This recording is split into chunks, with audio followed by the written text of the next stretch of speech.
ধন্যবাদ আপনাকে। আপনি দেখেন যে আমাদের চেয়ারম্যান সাহেব যেভাবে মনোনয়নগুলা দিয়েছেন, তারা কিন্তু মানুষের মন জয় করে নিচ্ছে। আপনি দেখেন উত্তরার মতো জায়গায়, আমি একটা স্যাম্পল হিসেবে উদাহরণ দিচ্ছি, একটা উত্তরার মতো জায়গায় সেখানে খালগুলা সুন্দর এখন সুদৃশ্য খাল হয়ে গেছে।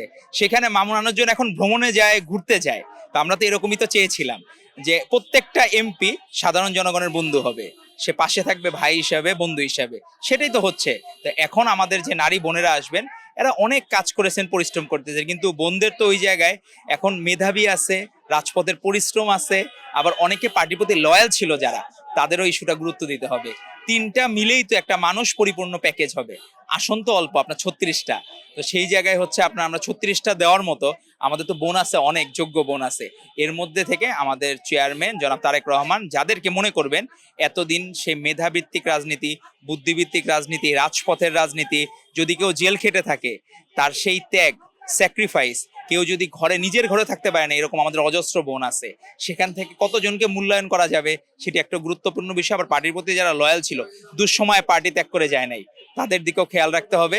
আশা করি ইনশাল্লাহ একটা পরিপূর্ণ যে সংরক্ষিত নারী আসন যে এমপি হবেন, সে বোন হিসাবে সাধারণ আমাদের বোনদের পাশে থাকবেন।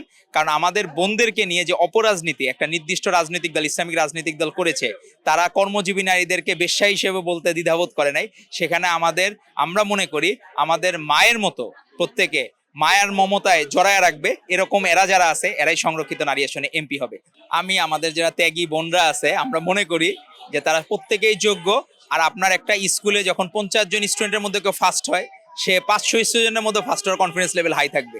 স্টুডেন্ট বাড়লেও সমস্যা নাই, তার সে উইন করে আসবে। ধন্যবাদ আপনাকে।